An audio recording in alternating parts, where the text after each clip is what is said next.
ايه ده؟ ايه ده؟ بنفسك يا استاذ سامح؟ سيد مش فاضي، مشغلني عنده. او كده الولاد تحت عينينا وفي نفس الوقت فرحناهم. اه طبعا، خروجه احلى 100 مره من الموبايلات اللي مودينا في داهيه دي. وطبعا فرحناهم، انت مش شايف ادم ادهومه اهو، بص شارب 9 مشاريب. والله فاضل انزل له الشيشه بس. انا لو حد كان قال لي من شهر ان انا وزياد هنبقى قاعدين مع بعض على قهوه واحده، والله العظيم كنت قلت عليه مغبول. كل وقت وليه اذان يا معلم. انا بتعلم من الابوه من اول وجديد. بس العيال دي بتلعب طاوله كانهم مولودين في قهوه، هو مين اللي علمهم؟ سيد. سيد اكيد علمهم كده. قاعد شارب قاعد تمام. اتفرج والنبي. انت ايه بتعمل ايه؟ ما تلعبش يا ماما ولا ايه؟ انت ايه داخل بمجهودك البصري بس ما فيش اي مشاركه؟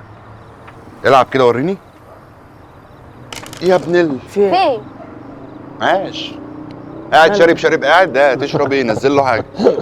هو في حد جاله رسالة جديدة من جاد فازر؟ لا انا كمان لسه.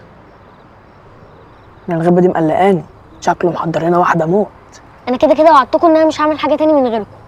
طب هو ممكن توعدني انا كمان وعد؟ ايه؟ ممكن ما تلعبش طاوله تاني الا لما اقعد معاك قعده رايقه كده واعلمها لك. يا عم ريح، العب يا ابني.